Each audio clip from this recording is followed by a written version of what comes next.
मेहनत कर रहे हो तो जज तो बन ही जाना, मैं नहीं बना तुम लोग बन जाओ, मेरा ड्रीम पूरा हो जाएगा। ठीक है, बन सकते हो ना, नहीं बन सकते आराम से।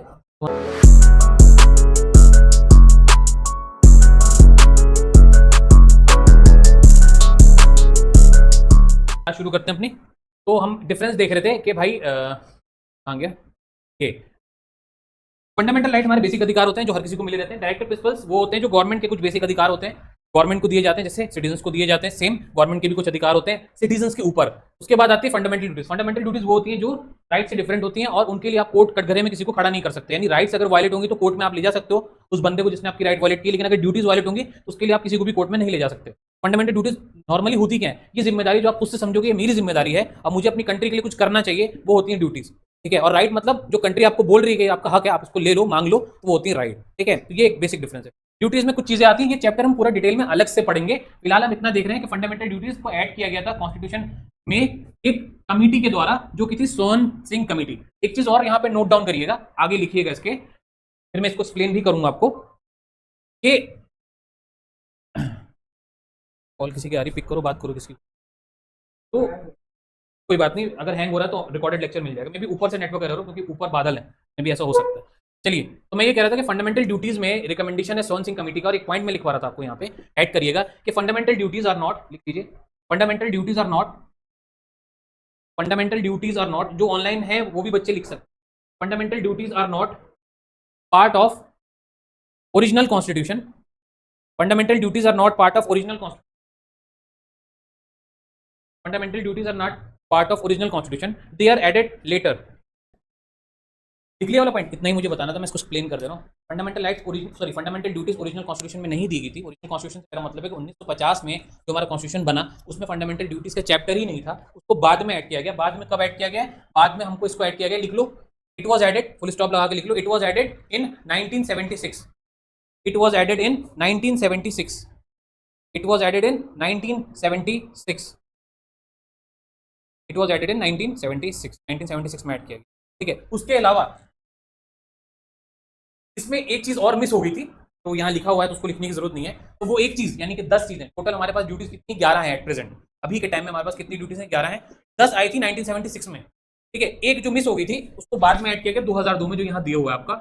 एक जो ड्यूटी थी वो कब ऐड की गई? 2002 की। एमसीक्यू क्वेश्चन है यहाँ से, एग्जाम में पूछता है, वो 11वीं वाली ड्यूटी कब ऐड की गई? ठीक है, 11वीं ड्यूटी थी क्या? एजुकेशन। 11वीं ड्यूटी का नाम भी लिख सकते हो, एजुकेशन। ठीक है, एजुकेशन कब ऐड किया गया? 2002 में। 86 अमेंडमेंट था वो, जिससे 11वां वाला ऐड किया गया। The duties are also non justiciable in nature. Non justiciable की मीनिंग लिख लीजिए आप लोग। नॉन जस्टिसेबल मतलब होता है कि जिसके खिलाफ आप कोर्ट में नहीं जा सकते। ठीक है, जिसके खिलाफ आप कोर्ट में नहीं जा सकते उसको हम बोलते हैं नॉन जस्टिसेबल। ठीक है, क्लियर है? ऑनलाइन जो भी बच्चे हैं प्लीज कमेंट करिए, क्लियर है यहाँ तक? अगेन मैं रिपीट कर रहा हूँ, अगर क्लास हैंग हो रही है तो नेटवर्क प्रॉब्लम है, यहाँ पे बारिश जो भी है, तो उसकी वजह से आपको रिकॉर्डेड क्लास दे दी जाएगी, परेशान मत होइए। फिलहाल लाइव क्लास आप कंटिन्यू ज्वाइन करिए, कोई क्वेश्चन होगा तो अभी डिस्कस हो जाएगा।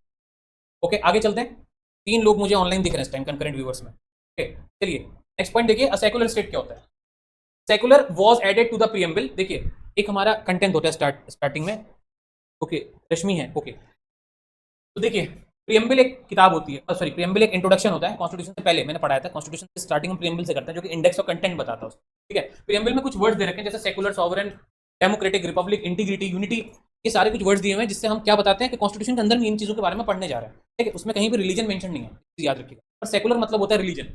सेकुलर मतलब क्या होता है? रिलीजन की बात की जा रही है, यानी हमारी कंट्री कैसी है, वो सेकुलर कंट्री। समझ रहे हैं? सेकुलर मतलब इंडिया का कोई रिलीजन नहीं है, ये कॉन्स्टिट्यूशन बोलता है प्रीएम्बल के अंदर। इंडिया का कोई रिलीजन नहीं, इंडिया में काफी सारे रिलीजन। कहने का मतलब क्या है? इंडिया में कोई एक रिलीजन नहीं है, काफी सारे रिलीजन है, यानी India is a blend of religion.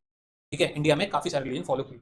यहाँ पे वही वर्ड यूज किया गया आपके सामने, सेकुलर। सेकुलर एक इंपॉर्टेंट फीचर है कॉन्स्टिट्यूशन का, ठीक है, जो कि प्रीएम्बल के अंदर दिया। और ये जो वर्ड ऐड किया गया था, किस साल ऐड किया गया था? तो यहाँ पे भी वही साल है जो मैंने आपको फंडामेंटल ड्यूटीज का साल लिखवाया। 1976 में फंडामेंटल ड्यूटीज ऐड की गई थी, और 1976 में ये वाला वर्ड ऐड किया गया था। यानी सेकुलर वर्ड भी ओरिजिनल कॉन्स्टिट्यूशन में नहीं था, इसको हमने बाद में ऐड किया था कॉन्स्टिट्यूशन के अंदर। तो हमने बाद में ऐड किया था कॉन्स्टिट्यूशन के अंदर। कब ऐड किया था बेटा? एग्जाम में आता है, सेकुलर वर्ड किस साल में ऐड किया गया था कॉन्स्टिट्यूशन? 1976 में ऐड किया गया। ओके, उसके बाद Indian constitution embodies the positive concept of secularism. दुनिया भर में 2 तरह के सेकुलरिज्म होते हैं। सेकुलरिज्म वर्ड को अंडरलाइन कर लेना टाइम में। और जो ऑनलाइन बच्चे हैं उनको पीडीएफ मिल चुकी है इसकी, बताइएगा। अगर नहीं मिली तो क्लास के बाद आपको अवेलेबल हो जाएगी ये सेम पीडीएफ। ठीक है, तो और अगर मिल चुकी है बेटा तो जो पुराने स्टूडेंट प्लीज रीशेयर कर दीजिए, जो नए बच्चे हैं वो भी देख लें अभी। ठीक है, मैं क्लास के बाद भेज पाऊंगा। तो अब बात करते हैं कि पूरी दुनिया में दो तरह के सेकुलरिज्म है, ठीक है, जिसमें से इंडिया जो है वो कैसा सेकुलरिज्म अगर एग्जाम में आता है तो इंडिया पॉजिटिव सेकुलरिज्म की बात करता है, पॉजिटिव लिखा हुआ है आपके साथ। और दूसरा कौन सा है दुनिया में, निगेटिव है, यानी दो तरह के सेकुलरिज्म होते हैं, positive and negative. India follow करता है पॉजिटिव। एग्जाम में अगर आता है तो आपको इतना बस याद रखना, ठीक है। इसकी मीनिंग हम बाद में डिस्कस करेंगे, जब प्रीएम्बल पढ़ेंगे तब। Giving equal respect to all religion और प्रोटेक्टिंग ऑल रिलीजन इक्वली। तो यहाँ पे सेकुलरिज्म का एक मतलब और दे भी रखा है, सेकुलर वर्ड से ड्राइव हुआ है सेकुलरिज्म, ठीक है। सेकुलरिज्म वो सब्जेक्ट है जिसके अंदर सेकुलर चीजों की बातें करते हैं, ठीक है। तो इसका मतलब क्या होता है, सारे रिलीजन को एक तरह से आप ट्रीट करेंगे, इक्वली प्रोटेक्ट करेंगे, उसको इज्जत देंगे सभी रिलीजन को, और साथ में आप क्या करेंगे, हर रिलीजन को इक्वल ट्रीट करेंगे और प्रोटेक्ट करेंगे। वही बात लिख रहा है बार बार। मतलब क्या हो गया, इंडिया का कोई एक रिलीजन नहीं है पार्टिकुलर, ठीक है। तो ये वाला पॉइंट भी आगे लिख लो कि इंडिया हैज नो रिलीजन, ठीक है। अगर एमसीक्यू में आता है कि इंडिया में कौन सा रिलीजन है, हिंदू है, क्रिश्चियन है, मुस्लिम है, सिख है या फिर नन है, तो आपका आंसर होगा नन, क्योंकि इंडिया का कोई रिलीजन नहीं है। सेकुलर का मतलब ही होता है नो, नो रिलीजन, ओके। अब आइए यूनिवर्सल एडल्ट फ्रेंचाइज क्या होता है। यूनिवर्सल एडल्ट फ्रेंचाइज के ऊपर बस छोटा सा लिख लो वोट, ठीक है। वोट एज या वोटिंग एज, वोटिंग एज लिख लो, वोटिंग एज, ओके। नुजत बानो का भी मैसेज आ गया है।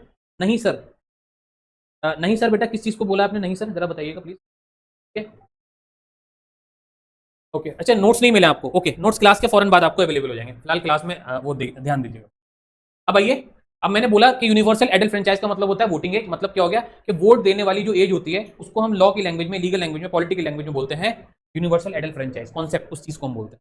मतलब आप किस एज में जाके वोट दे सकते हो उसकी बात जो बताता है हमको, हम बोलते हैं यूनिवर्सल एडल्ट फ्रेंचाइज। इंडिया में वोटिंग एज क्या है, 18 साल है, तो पता है, लेकिन पहले इंडिया में 21 साल वोटिंग एज हुआ करती थी, ठीक है। तो मैं ये कह रहा था कि 18 साल है लेकिन पहले 21 साल हुआ करती थी, ठीक है। पहले कब, मेरी पैदाइश से भी पहले की बात हो रही है, कब की है, 1989, 1989, इसको अंडरलाइन कर लो। एग्जाम में ये वाला सवाल आता है, देखो आपको ये तो पता है कि इलेक्शन की या वोटिंग की एज क्या है, आपको तो पता है ना, एट प्रेजेंट 18 है, तो ये सवाल तो एग्जाम में आएगा नहीं। सवाल क्या आएगा एग्जाम में एमसीक्यू में कि भाई किस साल में 21 साल, यानी किस ईयर में 21 साल एज हुआ करती थी वोटिंग की, तो वो ईयर आपके सामने 1989, ठीक है। 1900 कितना होता है, हिंदी मेरी वीक है, 89 को क्या बोलते हैं, 89, 88, 89, 88, 89, ठीक है। अब आइए, अच्छा ये जब एज जो चेंज हुई 21 से 18, वो कौन सा अमेंडमेंट था, तो ये जो CAA लिखता है, CAA मतलब होता है ए फॉर अमेंडमेंट होता है, यहाँ ए फॉर अमेंडमेंट होता है, ठीक है। तो कौन सा अमेंडमेंट था, 61 नंबर का अमेंडमेंट, 61st अमेंडमेंट, ठीक है। इसको भी एग्जाम में सवाल आता है, यानी 61st अमेंडमेंट से पहले तक हमारी वोटिंग एज क्या थी, 21 साल थी, और 61st अमेंडमेंट जो कि 1989 में आया उसमें एज हमारी क्या हो गई, 18 हो गई, और आज भी हमारी एज क्या है वोटिंग की, 18 है।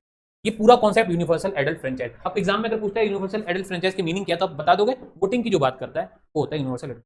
सेकुलर पूछता है तो बता दोगे, रिलीजन की जहां बात की जाए वो होता है सेकुलर, ठीक है। प्रियम्बल पूछेगा तो बता दोगे, इंडेक्स कंटेंट को हम प्रियम्बल बोलते हैं, या फिर preface of the constitution, preface यानी फेस से पहले वाला चेहरा, प्रीफेस ऑफ द कॉन्स्टिट्यूशन, ठीक है। अब आओ इंडिपेंडेंट बॉडीज, हमारे इंडियन कॉन्स्टिट्यूशन में कुछ बॉडीज ऐसी भी हैं, यानी कुछ ऑफिसेस, कुछ जगह ऐसी भी हैं जो किसी और की नहीं सुनती, वो अपना काम खुद करती हैं, यानी अपनी बॉस खुद होती हैं वो, उन्हें हम बोलते हैं इंडिपेंडेंट, इंडिपेंडेंट। और अगर डिपेंडेंट में वर्ड यूज करो यानी वो दूसरे पे डिपेंड हो, तो हमारे कॉन्स्टिट्यूशन में सिर्फ 3-4 ऐसी बॉडीज हैं जो इंडिपेंडेंट है, बाकी जितनी भी चीजें हैं वो क्या है, डिपेंडेंट है, यानी कुछ ही चीजें जो इंडिपेंडेंट। कौन कौन सी आपके सामने लिखा हुआ है, ठीक है।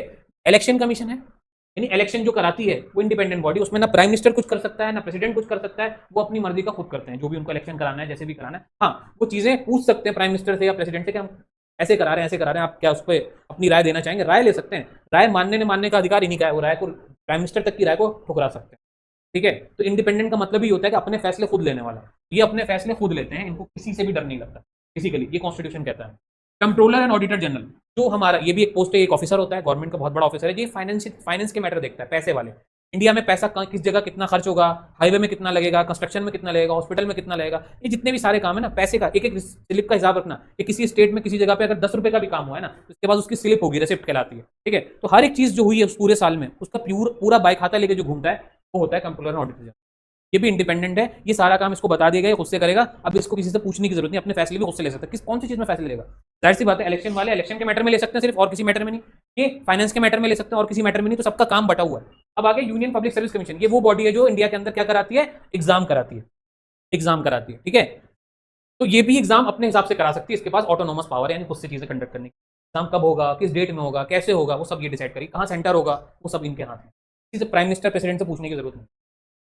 ये चीज NTA, national testing agency, union public service basically government का एग्जाम कराती है, डिफरेंस समझो। एनटीए कराती है आपके अदर एग्जाम्स, अदर में आगे जैसे आपका यूजीसी नेट हो गया, एनटीए कराएगी। 12th बोर्ड के बाद कुछ एंट्रेंस एग्जाम नीट वीट के होते हैं, सीयूटी होते हैं, वो एनटीए कराएगी। तो हर किसी का काम बटा हुआ है। ये बड़ी बॉडी मान लो, जैसे कि क्या यूनियन पब्लिक सर्विस, सेंटर के एग्जाम, यूनियन लिखा हुआ ना, सेंट्रल जो भी एग्जाम होंगे ना वो सारे कराएगी यूनियन पब्लिक सर्विस कमीशन। जैसे जज बनना है ना आपको, तो आप यूपीएससी के थ्रू जाओगे, या फिर आप कहाँ जाओगे जज बनने के लिए, एग्जाम जो दोगे आप, वो सॉरी आईएएस पीसीएस का एग्जाम जो दोगे आप, वो भी आप यूपीएससी के थ्रू जाओगे। वो एनटीए नहीं कराएगा, क्योंकि एनटीए एक बहुत छोटी एजेंसी होगी इसके सामने, ठीक है।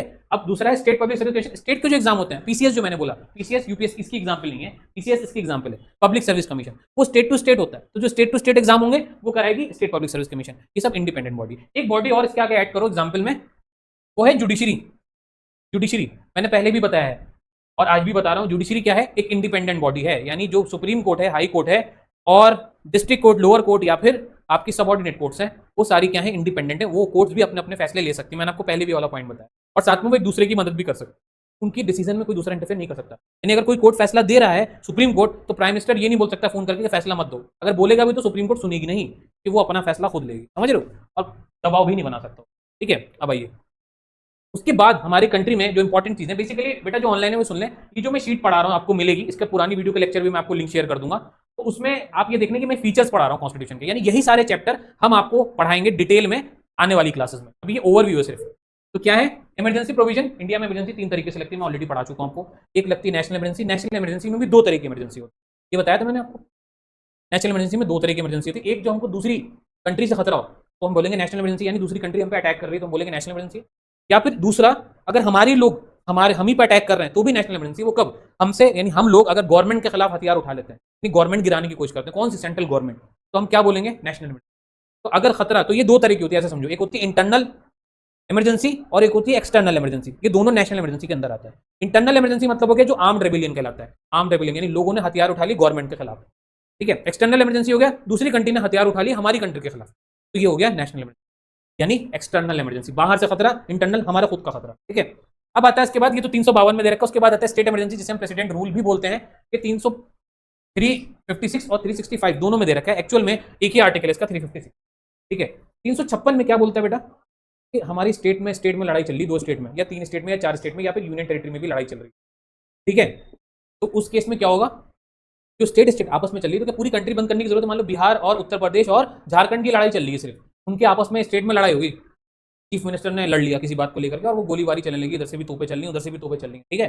तो क्या होगा, दिल्ली बंद कर दोगे, दिल्ली में तो लड़ाई चल नहीं रही है, या मुंबई बंद कर दोगे, मुंबई से क्या लेना देना। तो खाली वो स्टेट बंद करोगे ना, बंद करोगे यानी वहां से आप आना जाना बंद कर दोगे, गाड़ी वाड़ियां रोक दोगे, सब कुछ, जहां पे लड़ाई चल रही होगी। तो इसको हम क्या बोलेंगे, स्टेट इमरजेंसी। यहाँ पे प्रेसिडेंट रूल क्यों बनाया जाता है, तो बोला जाता है क्योंकि प्रेसिडेंट के ऑर्डर के बाद ही ये इमरजेंसी लगती है। प्रेसिडेंट ऑर्डर करेगा तो इमरजेंसी लगेगी, लेकिन गवर्नर से पूछता है वो एक बार, जिस भी स्टेट का मैटर है वहां पे। स्टेट में सबसे बड़ा हेड कौन होता है, गवर्नर होता है, याद रखना। और कंट्री में इंडिया का सबसे बड़ा हेड कौन होता है, प्रेसिडेंट होता है, ठीक है।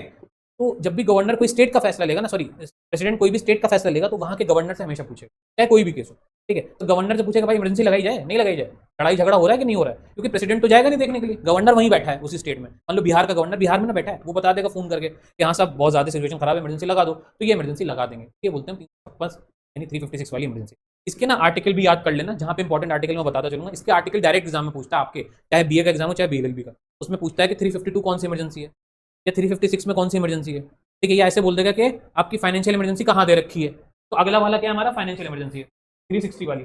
यहाँ इंडिया के अंदर जब पैसा खत्म हो जाए तो हम उसको क्या बोलते हैं, इस तरह की इमरजेंसी लग गई फाइनेंशियल। इंडिया के अंदर पैसा खत्म होने का मतलब क्या, जो हम टैक्स जमा करते हैं और टैक्स वाले पैसे अगर खत्म हो जाए तो हम उसको बोलते हैं इस तरह की इमरजेंसी है फाइनेंशियल। अच्छा, एक बच्चे का कमेंट आया फैमिली सिक्योर। बेटा पहले तो अपना असली नाम बताओ, फैमिली सिक्योर, क्योंकि मैं आपको ऐसे गेस नहीं कर पा रहा हूँ आपका नाम क्या है। आप मेरी स्टूडेंट हो, पर नाम बता दो जरा सा मुझे। तो मैं आपको बस ये बता रहा हूँ कि वीडियो फ्रीज हो रही है, इस क्लास के बाद हम आपको इसकी रिकॉर्डिंग दे देंगे ग्रुप पे ही। तो फिलहाल आप लाइव क्लास ज्वाइन कर लीजिए, क्योंकि नेटवर्क यहाँ बहुत दिक्कत कर रहा है, मौसम खराब है। तो हम आपको उसकी रिकॉर्डेड वीडियो दे देंगे, वो अटकेगी नहीं, वो बिल्कुल सही चलेगी, ठीक है। रिकॉर्डिंग में प्रॉब्लम नहीं आएगी, ऑनलाइन में ही प्रॉब्लम आती है बस। चलिए अब आइए आगे, फाइनेंशियल इमरजेंसी हो गई, जब पैसे खत्म हो जाए, तो ये भी एक इंपॉर्टेंट पॉइंट है, बाकी चीजों को पढ़ने की भी जरूरत नहीं। आगे चलिए, 3 टियर गवर्नमेंट। इंडिया में गवर्नमेंट 3 लेवल पे बटी हुई है। ये भी हमारे एक खासियत है इंडिया की, जो कि दुनिया में आपको ज्यादातर जगहों पे देखने को नहीं मिलती है। दुनिया में ज्यादातर जो कंट्री है उनमें 2 गवर्नमेंट होती है।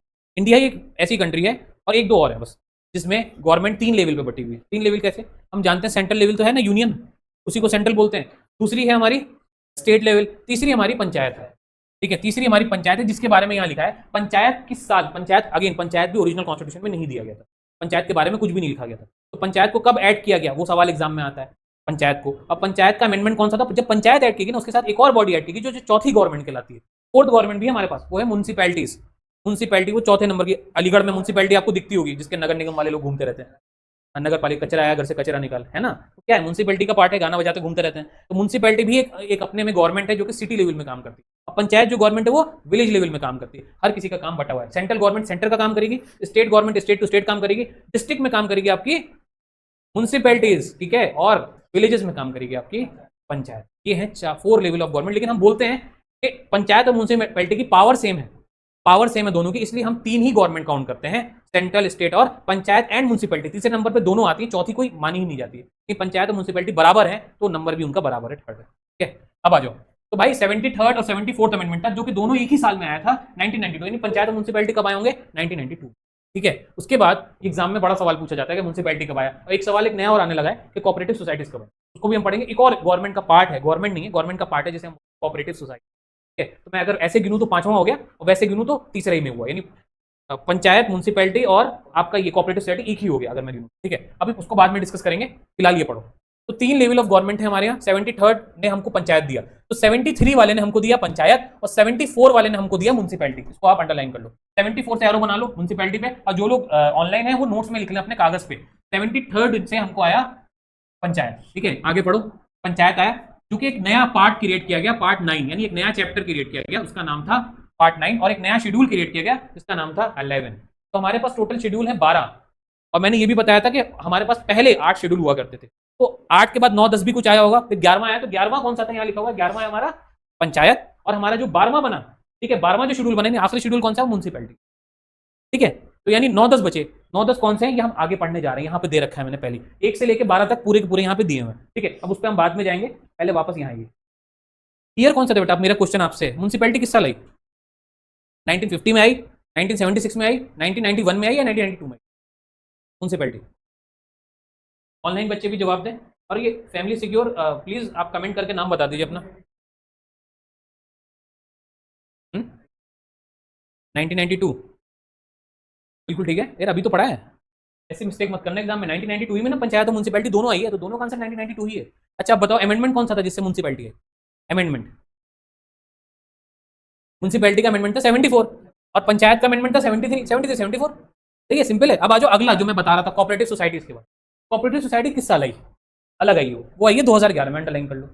इसका अमेंडमेंट कौन सा था, एग्जाम में आता है तो इसका अमेंडमेंट था 97, साफ साफ लिखा हुआ 97, ठीक है। अब आगे चलो, constitutional status and protection to cooperative societies की बात की जाती है यहाँ पे। देखो इसका मकसद, कोऑपरेटिव सोसाइटीज क्या होती है, ऐसी सोसाइटी जो ऑपरेशन से काम करे, एक मूवमेंट चलाए, जो एक जगह चल रहा है, जैसे अलीगढ़ में कुछ चल रहा है तो बाकी जगह भी वही चीज चल रही है, एक टाइम पे एक जगह एक ही जैसी चीज कोई करे। अभी उसको हम डिटेल में इसके चैप्टर में पढ़ेंगे, इसको कितना पढ़ोगे फिलहाल। It made the right to form cooperative society as a fundamental. पहले कोऑपरेटिव सोसाइटीज फंडामेंटल राइट नहीं हुआ करती थी, पर इस अमेंडमेंट, क्योंकि अमेंडमेंट ही आ गया और एक नई चीज ऐड हो गई, तो इसको क्या बना दिया, आर्टिकल 19 के अंदर कोऑपरेटिव सोसाइटी को क्या बना दिया, फंडामेंटल राइट बना दिया, ठीक है। यानी अब कोऑपरेटिव सोसाइटी क्या है, फंडामेंटल राइट है, फंडामेंटल ड्यूटी है, या डीपीएसपी है, या सब है, ऑल है। आंसर क्या होगा, फंडामेंटल। ये कोऑपरेटिव सोसाइटी क्या है, अंडरलाइन करो फॉरन, कोऑपरेटिव सोसाइटी क्या है, fundamental right, FR, fundamental right. Cooperative societies fundamental right में कहां पे दी हुई है, 19 नंबर में दी हुई है, 19 नंबर में दी हुई है, ठीक है। नुजत बेटा समझ में आ रहा है आपको, रश्मि नुजत बताइए। अब आगे चलते हैं, एडेड अ न्यू डीपीएसपी, इसमें एक नई डीपीएसपी ऐड की गई जिसका नाम था कोऑपरेटिव सोसाइटी। डीपीएसपी में कहां पे, देखो फंडामेंटल राइट में कोऑपरेटिव कहां दे रखा है, 19 में, यही कोऑपरेटिव डीपीएसपी में कहां दे रखा है, यानी अगले चैप्टर में कहां दे रखा है, अंडरलाइन करो 43 बी में, यानी कोऑपरेटिव सोसाइटी एक नहीं दो जगह है, 19 में भी है और 43 बी में भी है। उसके बाद इसका एक नया पार्ट भी क्रिएट किया गया। देखो यहाँ पे कौन सा पार्ट था बेटा, 9A, इसका था 9 है। देखो 9 पार्ट क्या था, पार्ट 9 क्या था, पार्ट 9 था पंचायत, ठीक है, लिख लो पार्ट 9 पंचायत है, सीधे लिख लो पार्ट 9 मतलब पंचायत, पार्ट 9A मतलब म्यूनसिपैलिटी, और पार्ट 9B मतलब कोऑपरेटिव सोसाइटी। तो 9 के ही 3 पार्ट हैं, 9 खुद, 9 का A और 9 का B, यानी तीनों कहां दे रखे हैं, पंचायत, म्यूनसिपैलिटी और कोऑपरेटिव सोसाइटीज, तीनों के तीनों 9 ही में दे रखे हैं बेटा। अब एग्जाम में एक क्वेश्चन और आता है कि मान लो पूछता है कि कोऑपरेटिव सोसाइटी किस पार्ट में दे रखा है, ऑप्शन क्या होगा, आपका आंसर क्या होगा, 9B, 9A और 9 मत लगाना होगा, ठीक है, क्लियर है पीछे बेटा, क्लियर आपको, 9B में दे रखा है। अच्छा अगर पूछता है कानून कौन सा है, देखो चैप्टर कौन सा है, तो इस चैप्टर में हम पढ़ेंगे तो वो तो है 9A और 9B। कौन सा कानून है, लॉ कौन सा जिसमें दे रखा है, तो वो लॉ है 19 और 43 भी, ठीक है। अब ये तो इतनी बात होगी, और साथ में कोऑपरेटिव सोसाइटी अलग से भी दे रखा है, कहां पे, 243, इतना अंडरलाइन कर लो, बस 243 में भी दे रखा है, यानी 19 में भी दे है, 43 में भी है और 243 में भी। 43 ही 243 ऐसे याद कर लो, सही है। ये हो गया कोऑपरेटिव सोसाइटीज। अब आते हैं हम कॉन्स्टिट्यूशनल शेड्यूल्स पे। ये शेड्यूल आपके सामने दे रखे हैं। इन शेड्यूल में जाने से पहले, या पहले इन शेड्यूल को पढ़ लो आप। नीचे मैंने ट्रिक जो पेन से लिखी है मैंने वो ऐड कर दी है, ट्रिक याद करने के लिए आपको आसानी होगी। तो आप देखिए यहाँ पे आपके सामने कितने शेड्यूल है बेटा, 12। मैंने जैसे बताया कॉन्स्टिट्यूशन 1950 में कितने शेड्यूल के साथ आया था, 8। और 19 कहाँ गया, 8 शेड्यूल यहां तक थे। और उसके बाद 1951 में, यहां आइए पहले 9th वाला, एग्जाम में अगर आता है तो ऐसे लिखिएगा, इसी पे लिख दे रहा हूं मैं, देखिए देखिए 8 तक, यहां से यहां तक, ठीक है, पहले से लेके 8 तक। तो हमारा कब आया, अगर एग्जाम में आता है तो वो 1950। यानी अगर पूछता है एग्जाम में कि थर्ड शेड्यूल कब आया, आंसर क्या होगा 1950। अगर पूछता है 7th शेड्यूल कब आया, आंसर क्या होगा 1950। अगर पूछता है पहला शेड्यूल कब आया, अब पूछता है कि 8वां शेड्यूल कब आया, तो ये सब आए हैं 1950। अब सवाल आता है कि 9वां कब आया, ये बाद में ऐड किया गया। 9वां आया 1951 में, एक साल बाद, ठीक है। अब सवाल आता है 10वां शेड्यूल कब आया, बेटा 10वां शेड्यूल आया 1985 में, उसके कई साल बाद, सही है। और फिर पूछता है कि 11वां कब आया, 11वां हमने अभी पढ़ा है, 11वां हमने ऊपर पढ़ा है, क्या होता है पंचायत। तो पंचायत कब आया था बेटा 1992 में। और फिर हमने 12वां भी पढ़ा, तो 12वां कब आया, 12वां आया है 1992 में, ठीक है। तो ये है इनके ईयर, यही सवाल बनते हैं एमसीक्यू, यही सवाल बनते हैं एमसीक्यू ना, समझ रहे हो। अब आती बात कि पहला क्या है, और पहले से पढ़ते हैं। पहला हमको बताता है name of the state and their territorial jurisdiction, ठीक है। तो साथ में आप इधर भी देखो, पहला हमको बताता है, यहाँ देख लो टेरिटरीज के बारे में, ठीक है। पहला मैं यहाँ अंडरलाइन कर दे रहा हूँ, वही जो पहले ऊपर डिटेल में लिखा हो ना, यहाँ शॉर्ट में मैंने लिख दिया। तो पहला हमको बताता है टेरिटरीज, तो मैंने यहाँ टी को गोला बनाया, तुम लोग भी बना लो, ठीक है। टेरिटरीज के बारे में, एंड जब टेरिटरीज होंगी, टेरिटरीज मतलब क्या होता है, बाउंड्रीज, ठीक है। टेरिटरीज का मतलब क्या होगा, सिंपल वर्ड में बाउंड्रीज के बारे में बताता है, और साथ में स्टेट्स के बारे में। क्लियर है हसन, क्या नींद तो नहीं आ रही। मैं इसके बाद ही पूछूंगा तुम लोग से शेड्यूल, अभी आज ही की क्लास में याद करा के भेजूंगा घर, छोड़ूंगा नहीं, समझ रहे हो, जब तक याद नहीं होगा, क्या रात हो जाए, क्योंकि ये सवाल रहता है एग्जाम में। दूसरा सेकंड क्या है, सेकंड पे आओ। तो पहला क्या है बेटा, टी को अंडरलाइन करना मैंने, टी फॉर टी, यहाँ पे जो टी है ना, ये ट्रिक बनेगी अभी देखना, टी ये वाला टी, यानी टी फॉर टेरिटरीज, और टेरिटरीज जहां भी होंगी वहां स्टेट्स भी होंगी, ठीक है। तो यहाँ पे जो ऊपर दे रखा है ट्रिक, ट्रिक का ये जो टी है ना, इस टी से क्या बना, टेरिटरीज, ठीक है। ऊपर लिखा क्या पहले एक बार पढ़ लो, टीयर्स यानी आंसू, ऑफ इसके ओल्ड, ओल्ड पीएम। अब ये काउंट करो, टी 1 2 3 4 5 6 7 8 9 10 11 और 12, टोटल शेड्यूल कितने हमारे पास 12। तो ये टोटल वर्ड कितने हैं 12, हर एक वर्ड से एक शेड्यूल है, ये ट्रिक है। अगर आपने एक ट्रिक याद कर ली ना, तो आपको एग्जाम में ये याद रहेगा कि कौन से नंबर पे कौन सा शेड्यूल था। ऐसा भी आता है कि 7वां शेड्यूल कौन सा है, तो भाई 7वां आपको एग्जाम में याद ही नहीं आ रहा, तो कैसे याद करोगे, गिन लो, ये याद कर लो, टीयर्स ऑफ यानी 7वें नंबर पे कौन है, एफ है। ये अपने अपने कागज पे भी नहीं नंबर लिख लो जैसे मैंने लिखे हैं। तो एफ से क्या है, एफ से जैसे हम अभी पढ़ेंगे, एफ से देखो यहाँ पर सीधे एफ ये है, एफ से क्या है फेडरल, एफ से फेडरल हो गया, ठीक है। तो आपको एग्जाम में याद आ जाएगा फेडरल सर ने पढ़ाया था, क्योंकि ऑफ के एफ से क्या बनता है, फेडरल बनता है, तो ऑप्शन में आप सीधे फेडरल टिक लगा दोगे। अभी हम इसको अच्छे डिटेल में पढ़ते हैं। सेकंड पढ़ो पहले, सेकंड क्या है देखो, पहला तो क्या हो गया, पहला हो गया आपका, अरे यार पहला हो गया आपका नेम ऑफ स्टेट, स्टेट हो गया, और टेरिटरी जो हमने नीचे भी पढ़ा, टेरिटरी एंड स्टेट। और जहां स्टेट और टेरिटरी होती है, साथ में क्या यूनियन टेरिटरी भी होती है, यूटी भी। तो यहाँ पे एक चीज जो नीचे नहीं लिखी हुई थी, आप चाहे तो लिख सकते हो प्लस लगा करके, वही यूनियन टेरिटरी, ठीक है। ये सब कहाँ दे रखा है, यानी स्टेट के बारे में कहाँ दे रखा है, उसकी बाउंड्रीज के बारे में कहाँ दे रखा है कि स्टेट कितनी बड़ी होगी, कौन सी स्टेट का क्या नाम होगा, ठीक है, क्योंकि नेम दिया हुआ है। देखो उत्तर प्रदेश का नाम उत्तर प्रदेश कैसे पढ़ा, तो शेड्यूल 1 से पढ़ा, समझ रहे हो। बिहार का नाम बिहार कैसे पढ़ा, शेड्यूल 1 से पढ़ा। यानी कौन सा पार्ट है जो बताता है कि स्टेट के बारे में, और उसकी अच्छा यूनियन टेरिटरी से क्या है, कश्मीर आजकल क्या है, यूनियन टेरिटरी है, कश्मीर क्या है, यूनियन टेरिटरी। इससे पहले क्या था, ये स्टेट था, ठीक है। 2019 तक, 2019 तक क्या था, कश्मीर स्टेट था, ठीक है। अभी क्या है 2025 चल रहा है, अभी भी ये यूनियन टेरिटरी है, 2019 यानी 6 साल से। तो यूनियन टेरिटरी जो बना, तो कहाँ से बना होगा, कौन से शेड्यूल से बना होगा, स्टेट से यूनियन टेरिटरी, तो वो भी बना शेड्यूल 1 से, ठीक है, समझ गए। आओ सेकंड वाला क्या बोलता है, एमेंडमेंट्स अंडरलाइन करो। एमेंडमेंट्स मतलब होता है बेसिकली सैलरी, सैलरी, ठीक है। एमेंडमेंट्स, अलाउंसेस मतलब हो गया बेनिफिट्स, ठीक है। प्रिविलेजेस मतलब भी हो गया एक्स्ट्रा बेनिफिट, ठीक है, बहुत ही सिंपल वर्ड में एक्स्ट्रा बेनिफिट, ठीक है भाई। सैलरी देना, अलाउंसेस में मतलब आ गया जो आपको बेनिफिट बनता था एक्चुअल में, जो लिखा हुआ, जैसे आपको, आप ऑफिसर बने तो आपको हम सरकारी गाड़ी देंगे, तो ये आपका क्या हो गया, हाँ नहीं, उसका वर्ड क्या हो गया, अलाउंसेस, ठीक है। सैलरी मतलब हमारा पैसा जो तय हुआ है, यानी मुझे 75,000 रुपये सैलरी मिलेगी। चलो पॉलिटी की क्लास में हिस्ट्री खुल गई है, कोई बात नहीं, पॉलिटी पे भी चलते हैं अभी वापस। तो मैं क्या बता रहा था कि सैलरी जो होगी हमारी वो क्या कहलाएगी, एमेंडमेंट, ठीक है। अलाउंसेस जो जैसे हमको गाड़ी मिलेगी, एक गन वाला आदमी मिलेगा हमारे साथ चलने के लिए, कल को आप लोग जज बनोगे तो, ठीक है। एक ड्राइवर होगा, भाई इतनी मेहनत कर रहे हो तो जज तो बन ही जाना, मैं नहीं बना तुम लोग बन जाओ, मेरा ड्रीम पूरा हो जाएगा, ठीक है। बन सकते हो ना, नहीं बन सकते आराम से। तो सेकंड चीज हमें बता रहा था एमएलमेंट्स के बारे में, आप ठीक है। एमएलमेंट्स तो मैंने बता दिया आपको, अलायंसेस बता दिए। तो भाई एमएलमेंट तो नॉर्मल सैलरी, अलायंसेस मतलब गाड़ी और जो भी मिला, प्रिविलेजेस हो गया, उसके अलावा आपने कुछ डिमांड करी, भैया हमें एक गाड़ी नहीं 2 गाड़ी दे दो, या हमें 2 गनमैन दे दो, या हमें काम वाला दे दो कोई जो घर पे खाना वाना पकाए। तो जैसे वो आपके दम में था नहीं, गवर्नमेंट आपको नॉर्मली देती नहीं, पर आपने कुछ कंडीशन ऐसी रखी गवर्नमेंट को देना पड़ा, वो आपका क्या हो जाएगा, कुछ एक्स्ट्रा प्रिविलेजेस। प्रिविलेज में क्या होगा, आपको घर तो मिलता है सरकारी, आपको पता ही होगा, कुछ मिले ना मिले घर तो मिलता है ना, क्वार्टर्स मिलते हैं आपको रहने के लिए, है ना। वो क्वार्टर्स मान लो कि नहीं, अब आप क्या बोल लो कि मुझे तो बंगला चाहिए स्विमिंग पूल वाला, और गवर्नमेंट ने अगर मान लिया स्विमिंग पूल के साथ बंगला दे दो इनको, वो क्या हो जाएगा, प्रिविलेज में चला जाएगा।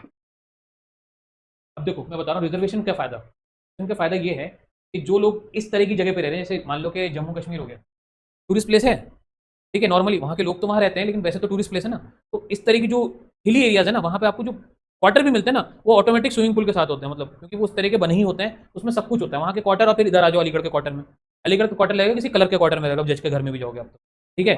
लेकिन वहाँ तो पूरा हिली एरिया खुला खुला, आप कहीं से भी खोलो तो ओपन व्यू, ठंडी हवा, तो उधर का रिजर्वेशन का बेनिफिट बता रहा हूँ मैं आपको उन लोगों का, ठीक है। और बाकी स्टेट से स्टेट डिफर करता है, हाँ प्रिविलेज आपको बिना माने मिल जाएंगे। अब प्रिविलेज कैसे हो गया, यूपी वाला कह रहा है मुझे हिल व्यू चाहिए अलीगढ़ के अंदर, कहाँ से लाऊंगा हिल व्यू में, ले आऊंगा पहाड़ उगा दूंगा बीच में बैठ करके, नहीं ना। तो वो चीज़ है, उनको तो वही मिल गया, वो प्रिविलेज हो गया ना उनका। ऐसे भी समझा रहा हूँ कि बगैर मांगे भी कुछ चीज़ें मिल जाती हैं, वो स्टेट जगह तो जगह भी डिपेंड करती है। देखो जहाँ तुम अप्लाई नहीं कर सकते वो तो जम्मू कश्मीर है, ठीक है, बाकी कहीं पर भी कहीं नहीं। जजेस में आप कर ही नहीं सकते, क्योंकि वहाँ पे एक 100 नंबर का लैंग्वेज का पेपर आता है, कर दो अप्लाई, जो कि लैंग्वेज होती है वहाँ की कौन सी, कश्मीरी भी होती है, एक और होती है, नहीं उर्दू नहीं, उर्दू नहीं, कश्मीरी और एक और होती है लोकल लैंग्वेज है, ऐसा कुछ होती है। तो कश्मीरी लैंग्वेज का प्री के बाद प्री अप्लाई कर सकते हो, मेंस में तुम्हारा आता है ये, और इंटरव्यू में भी तुम्हारे इस लैंग्वेज से क्वेश्चन पूछे जाते हैं। इंटरव्यू में भी एक कश्मीर का ही जज बैठा होगा जो आपसे क्वेश्चन कर रहा होगा, आप जवाब अगर उनकी लैंग्वेज में दे पाए, देन फायदा क्या वेस्ट करने का फिर, क्योंकि आपको पेपर ही नहीं लिख पाओ, ट्रांसलेशन का इंग्लिश तो आपको कश्मीरी ट्रांसलेट करना है, और कश्मीरी टू इंग्लिश ट्रांसलेट करना है, कर ही नहीं पाओगे तो कैसे। तो अभी से कश्मीरी सीखना शुरू कर दो, अप्लाई कर सकते हो। लैंग्वेज इज अबार, स्टेट कैसे काटती है दूसरी स्टेट को, जिस स्टेट में लैंग्वेज होती है ना अलग, वो उस लैंग्वेज का पेपर रख देती है। भैया ऐसे तो ये आती नहीं होगी, गुजरात में गुजराती लैंग्वेज का पेपर आता है, अगर आपको गुजराती आती है तो आप जज बनोगे वहाँ पे। वेस्ट बंगाल में बंगाली लैंग्वेज का पेपर आता है, मैं बंगाल में भी दे सकता हूँ, मैं कश्मीर में भी दे सकता हूँ, कहीं भी दे सकता हूँ, लेकिन मुझे वो लैंग्वेज आनी चाहिए ना भाई, पेपर उस लैंग्वेज में होगा, मैं कैसे करूँगा, पता है ऑफिसर को मिलता है। तो सेकंड में बात करते हैं बेसिकली सैलरी की, अलाउंस की और प्रिविलेज की। इसके भाई जो बड़ी बड़ी पोस्ट इंडिया की, प्रेसिडेंट हो गया, गवर्नर हो गया, ठीक है, ये सब बड़ी पोस्ट है, स्पीकर हो गया, डिप्टी स्पीकर हो गया, कहाँ का, लोकसभा का, लेजिस्लेटिव असेंबली का, जजेस हो गए, ये बड़ी पोस्ट है इंडिया की, ठीक है, बड़े ऑफिसर हो गए, सुप्रीम कोर्ट, हाई कोर्ट के, CAG, controller and auditor general, chairman कहाँ, और डिप्टी चेयरमैन किसके, राज्यसभा के, ठीक है, लेजिस्लेटिव काउंसिल के, ये सब लोग जो बहुत बड़ी पोस्ट है, इनकी सैलरीज की बात की जा रही है यहाँ पे, इनको बेनिफिट। अब अगर मैं यहाँ पे ग्रुप डी का कोई एग्जाम निकालूं, रेलवे का, उसके भी ऑफिसर होते हैं, उसके लिए प्रिविलेज नहीं है, ये प्रिविलेज है जज के लिए, प्रेसिडेंट के लिए, प्राइम मिनिस्टर स्टेट के लिए नहीं है, ये है ऑफिस वाले बंदों के लिए। प्राइम मिनिस्टर ऑफिस वाला बंदा नहीं, प्राइम मिनिस्टर गवर्नमेंट वाला बंदा है, ठीक है। तो ये डिफरेंस समझ लें, क्लियर हो गया। तो सेकंड हमारी क्या बात किया, हमारे अमेंडमेंट्स की, नहीं डिस्ट्रिक्ट जज भी नहीं आता बेटा, ठीक है, डिस्ट्रिक्ट जज भी नहीं आता, डिस्ट्रिक्ट जज स्टेट के अंदर आता है, तो गवर्नर के थ्रू उसकी सैलरी डिसाइड की जाती है, डिस्ट्रिक्ट जज की सैलरी गवर्नर के थ्रू डिसाइड होती है, ठीक है, और रिस्पेक्टिव सीएम से पूछ एक सैलरी फिक्स कर दी जाती है, वही सैलरी। तो देखो टी से क्या हो गया, टेरिटरीज, ठीक है 1 नंबर पे। ई से क्या हो गया, एमेलमेंट्स, और जब एमेलमेंट्स है तो साथ में क्या आएगा बेटा, अलाउंसेस, ठीक है, ये मैं लिख दे रहा हूँ बस, हमने ऊपर पढ़ लिया। और क्या आएगा हमारा, प्रिविलेजेस, ठीक है, किसकी, बड़े ऑफिसर्स की है ना, ऑफिसर्स। अगर कुछ ही नहीं याद रहे तो इतना तो याद ही रख सकते हो ना, बड़े बड़े ऑफिसर्स में कौन आता है, प्रेसिडेंट आ गया, ठीक है, गवर्नर आ गया, लोकसभा आ गया, राज्यसभा आ गया, इतना याद कर लो, ठीक है। पीजीएलएस आरएस, शॉर्ट में PGLS RS, for president, D for governor, LS मतलब लोकसभा, आरएस मतलब पीजीएलएस आरएस, सिंपल है, यही 4 है मेनली, उसके अलावा कौन है, जे और जोड़ दो, J for J, PGLS RS J, supreme court and high court दोनों दे रखे, ठीक है। अब आइए, तो सेकंड नंबर पे अमेंडमेंट्स हो गया, ईबी हो गया, ठीक है। थर्ड नंबर पे क्या दे रखा है, A for affirmation, affirmation and oath same ही चीज होती है, ठीक है, लेकिन हमको ए अंडरलाइन करना है। तो तीसरे नंबर पे क्या है, अफर्मेशन है। अफर्मेशन मतलब होता है शपथ लेना, ओथ मतलब भी होता है शपथ लेना। तो तीसरा शेड्यूल किसकी बात करता है, शपथ लेने की बात। अगेन कौन शपथ लेगा, यही जो ऊपर थे ये लोग, इनको ऊपर सैलरी दे दी, नीचे इनको शपथ दिला दी। भाई कोई भी जगह आप ऑफिस ज्वाइन करते हो तो वहां पे आप क्या करते हो, गीता पे, कॉन्स्टिट्यूशन पे, कुरान पे, जिस भी रिलीजन के हो उस रिलीजन की किताब पे, और साथ में उस ऑफिस की किताब पे, यानी ऑफिस की किताब कौन सी होती है, कॉन्स्टिट्यूशन होती है, याद रखना। उसकी शपथ लेते हो कि मैं इस ऑफिस में बैठ रहा हूँ, नया नया ज्वाइन हुआ है मेरा, और मैं इस ऑफिस में कभी भी बेईमानी नहीं करूंगा, घूस नहीं लूंगा, लोगों के लिए काम करूंगा, इस तरह की शपथ दिलाई जाती है आपको। उसके बाद भले आप घूस लेना शुरू कर दो, लेकिन शपथ आप लेते हो। तो वो मुस्कुरा रही है, बेटा घूस मत लेना कभी लाइफ में, ठीक है। चलो घूस पे कितना अच्छा लगता है ना सुनने में, बेटा सैलरी बहुत होती है, 1-1.5 लाख की सैलरी मिल रही होती है, आपको बंगला मिल रहा था, घूस लेने की मुझे समझ में नहीं आता जरूरत क्या होती है। चलिए आगे आइए, ओथ एंड अफर्मेशन पे आ जाइए। तो अगला क्या था, हमने जैसे लगा अफर्मेशन, तो डिफरेंस बता रहा था। अफर्मेशन क्या होता है बेटा, अफर्मेशन होता है कि जब आप शपथ लेते हैं ऑफिस के नाम पे शपथ लेंगे, इस ऑफिस का मैं शपथ लेता हूं, तो हम क्या बोलेंगे, अफर्मेशन।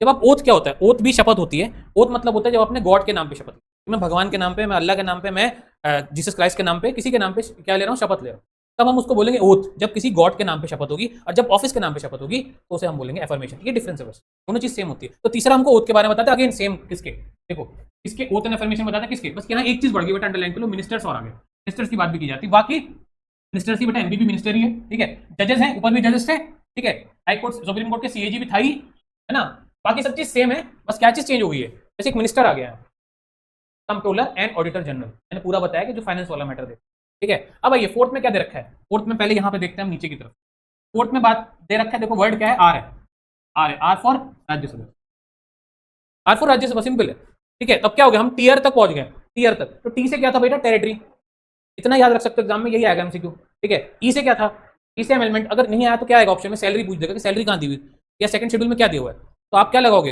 यहाँ पे अमेंडमेंट सैलरी अलाउंस वाला ऑप्शन होगा वो वाला लगा दोगे, ठीक है। थर्ड में ए लिखा हुआ है, T A for affirmation and oath भी होता है साथ में, तो मतलब शपथ की बात तीसरे वाले शेड्यूल में की गई। चौथे में आर, आर फॉर राज्यसभा, सीधी बात है। अब ऊपर आ जाओ, वापस तो बड़े डिटेल में पढ़ लो, allocation of seats in Rajya Sabha to the state and the unity, तो इतना पढ़ने की जरूरत भी नहीं है। राज्यसभा में सीट का बंटवारा कैसे होगा, सीट का यानी किसको सीट मिलेगी उसके बारे में दे रखा है कोर्ट में, बस राज्यसभा याद कर लो बेटा, ठीक है, आर हो गया इसमें, ठीक है। अब आओ, यहाँ पे क्या था, टी ए, तो मैं इधर भी लिख दे रहा हूँ, देखिए जैसे याद हो जाए, देखो इधर भी टी हम वो लिख सकते हैं, यहाँ पे टी, टी लिख दो, ए लिख दो, अगला वाला ऑब्वियस बात है टीएस कैश होगा, यहाँ ऑफ होगा, ठीक है, यहाँ ओल्ड होगा, और लास्ट में क्या होगा, लास्ट में होंगे पीएम साहब, एनोटेशन डाल दो, पी एम, ये हो गया टीयर्स ऑफ ओल्ड पीएम। अब इसमें क्या क्या था, टीयर्स में था हमारा टेरिटरी, ठीक है, टेरिटरी हो गया, ठीक है, ई से अमेंडमेंट्स हो गया, ठीक है, ए से अफर्मेशन हो गया, ठीक है, आर से राज्यसभा हो गया। अब आओ, अब हम अगले पे चल रहे हैं, सॉरी रुका है, दिख रहा है आपको,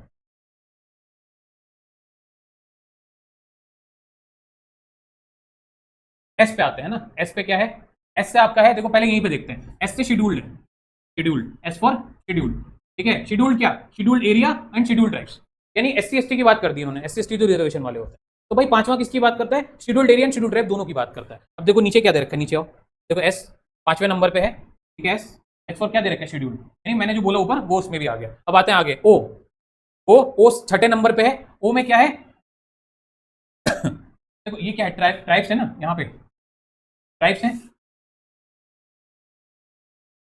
ट्राइब्स हैं, ट्राइब्स मतलब हम इनको ट्राइबल भी बोल सकते हैं, बोल सकते हैं। तो यहाँ पे मेन ट्राइबल एरियाज है, मेन, ठीक है, मेन, ठीक है, और यहाँ पे क्या है, जो इनके अलावा बचे, इनके अलावा जो बचे वो वाले ट्राइबल एरिया, यानी पांचवा छठा दोनों ट्राइबल एरियाज की ही बात करता है, इतना आसान है।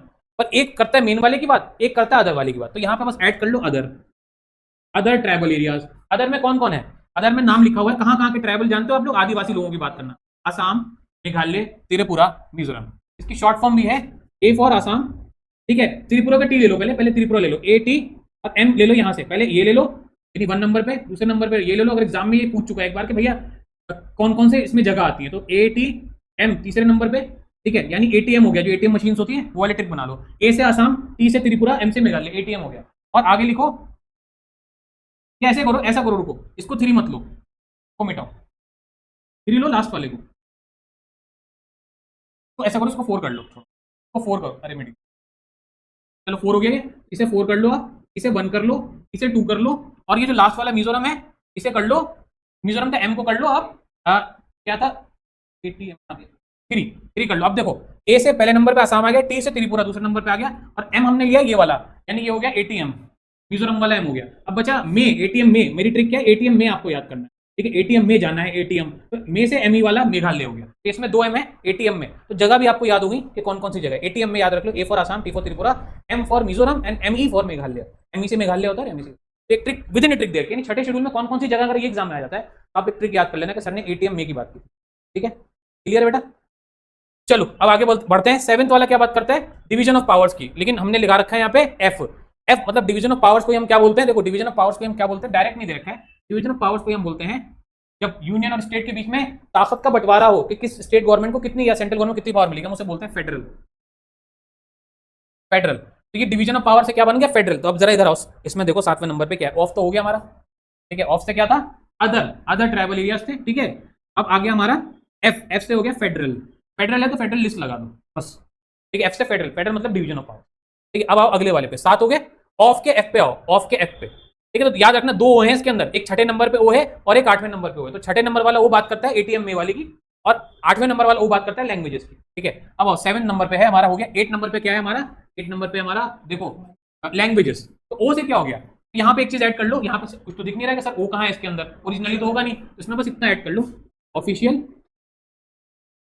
ऑफिशियल बढ़ा लो बस, ऑफिशियल। ये हो गया ट्रिक आपकी, ऑफिशियल लैंग्वेज। क्या हो गया, ऑफिशियल लैंग्वेज। तो ये जो ओ है, तो यहाँ सिर्फ लैंग्वेज दिया हुआ है, इसके आगे आप क्या कर लो, ऑफिशियल लिख लो बस, ठीक है।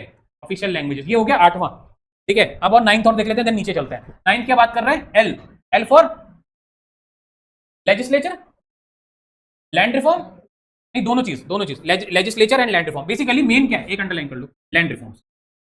लैंड रिफॉर्म का मतलब हिंदी में क्या हो गया, जमींदारी, यहां लिखा हुआ है जमींदारी। इंडिया में अब जमींदारी नहीं है, पहले जमींदारी हुआ करती थी, तो उसी को हम क्या कहते हैं, लैंड रिफॉर्म। तो हमारा अगला वाला बात करता है acts and regulation of the state legislature, यानी एल फॉर लेजिस्लेचर भी हो सकता है, एल फॉर लैंड रिफॉर्म भी होता है, and abolition of zamindari. Exam में अगर ऐसे आता है कि बेटा जमींदारी कहां दिया हुआ है कॉन्स्टिट्यूशन में, वो कहां दिया हुआ है, याद करो, टीयर्स ऑफ ओल्ड, ओ में तो है नहीं, ओल्ड से ऑफिशियल लैंग्वेज है, तो एल में, L for land reforms. Land reforms कहां पर आ गया आपका, TEARS ऑफ ओल्ड, 9वां नंबर पे दिया हुआ है। तो 9वां नंबर पे क्या हो गया आपका, सीधे वहां पे आप टिक लगा दो, 9वां नंबर पे हमारा जमींदारी दिया हुआ है। हो सकता है ये ना देखे ये दे दे, इसलिए मैंने आपको ये ट्रिक बताया, क्लियर है। आगे चलते हैं, पहले नीचे देख लेते हैं। तो यहाँ पे हम लोग नोट कर लेते हैं कि ओ से ऑफिशियल लैंग्वेज हो गया, ठीक है, और एल से लैंड रिफॉर्म हो गया। लैंड रिफॉर्म का मतलब ही जमींदारी होता है, यहाँ पे जमींदारी होता है, ठीक है। अब बात करते हैं अगला, डी भी यहाँ देख लेते हैं। डी से है डिफेक्शन, ठीक, डी से है डिफेक्शन। अब इसका अमेंडमेंट हम बाद में देखेंगे, पहले ऊपर आओ, आओ अगला पढ़ो, 10th, यानी 10वें नंबर पे ओल्ड के डी से 10वां नंबर है, 10वें नंबर पे हमारा डिफेक्शन है, ठीक है। डिफेक्शन को हम पूरा क्या बोलते हैं, डिफेक्शन लॉ, और इसके साथ में हम यूज करते हैं एंटी भी। तो नॉर्मली हमको क्या करते हैं, डी फॉर डिफेक्शन, और सर ने अगर एग्जाम में पूछ ले डिफेक्शन कहाँ है या एंटी डिफेक्शन क्या है या फिर डिफेक्शन लॉ कहाँ पे दे रखा है, किसी भी तरीके से पूछ सकते हैं, तो वो 10वें में दे रखा है। और अब आती है बात कि ये किस अमेंडमेंट से, देखो हमने बताया था कि 8 शेड्यूल तो हमारे ओरिजिनल में थे, यानी यहाँ तक तो 1950 वाला खत्म हो गया, ठीक है, सॉरी ये 1951 है, यहाँ तक 1950 वाला था, इस लाइन तक, ठीक है, यहाँ तक 1950 वाला दे रखा था। 1951 यहाँ से शुरू हुआ है, ये 1951 यहाँ दे रखा है आपको, 9वां 1951 में आया था, फिर 1985 में आया था, फिर 1992 में, फिर 1992 में, ये बाद में ऐड किया गया 9वां नंबर, ठीक है। 10वां नंबर भी हमारा बाद में ऐड किया गया 1985 में, अमेंडमेंट नंबर था 52। ऐसे ही पंचायत का कौन सा अमेंडमेंट नंबर था, 73, हमने पहले पढ़ा। म्युनिसिपैलिटी का कौन सा था, 74, ईयर दोनों का 1992 था। कोऑपरेटिव सोसाइटी का 2011 था, पर वो शेड्यूल में नहीं काउंट किया जाता, ठीक है, हो गया। अमेंडमेंट कौन सा था कोऑपरेटिव सोसाइटी का, 97। तो अब आ गया हमारा 11वां। तो 11वां क्या, सिंपल, पी फॉर पंचायत और एम फॉर म्युनिसिपैलिटी, पीएम। अब क्या होगी ट्रिक हमारी, देखो ये हमारी ट्रिक हो गई, years of old PM, P for जैसे मैंने बताया पंचायत, म्युनिसिपैलिटी 1992 में आया। इसमें लिखा है कि म्युनिसिपैलिटी लागू कब हुआ, तो लागू 1993 में, अमेंडमेंट 1992 में हुआ, लागू 1993 में हुआ, ठीक है। तो ये दोनों डेट है 1992 से लेकर 1993। एग्जाम में आपको कोई एक ऑप्शन रहेगा, दोनों ही आंसर सही है, तो कोई एक ऑप्शन आप लगा के आ जाना, 73rd एंड 74th अमेंडमेंट। तो ये वाला था 52nd अमेंडमेंट। अब जल्दी से बेटा जो लोग ऑफलाइन है ये ट्रिक याद करो, और मैं अभी अब रैंडम पूछूंगा कि कौन सा शेड्यूल कहाँ दे रखा है, ठीक है। मैं आपसे क्वेश्चन करूंगा, याद कर लो जल्दी से, मैं इसी में से पूछूंगा जो सामने आपके। मैं आपको वो भी पूछ सकता हूँ एटीएम में किस वर्ड का क्या मतलब है, ये कहाँ दे रखा है, तो आप लोग प्रिपेयर करो। साथ में अमेंडमेंट भी पूछूंगा, कौन से अमेंडमेंट से ये चीजें ऐड हुई हैं। तो 9th वाले में लिख लो, 9th वाले में लिख लो फर्स्ट अमेंडमेंट, यहाँ पे ये फर्स्ट अमेंडमेंट था, फर्स्ट अमेंडमेंट था, और ये 52nd अमेंडमेंट था, ये तो 73rd अमेंडमेंट है, यहाँ लिखा हुआ है पहले से, ठीक है। और अगला वाला भी 74 है, अगला वाले का लिखा हुआ है। ये 4 अमेंडमेंट है बैक टू बैक, क्योंकि ये चीजें बाद में ऐड की गई हैं, ठीक है।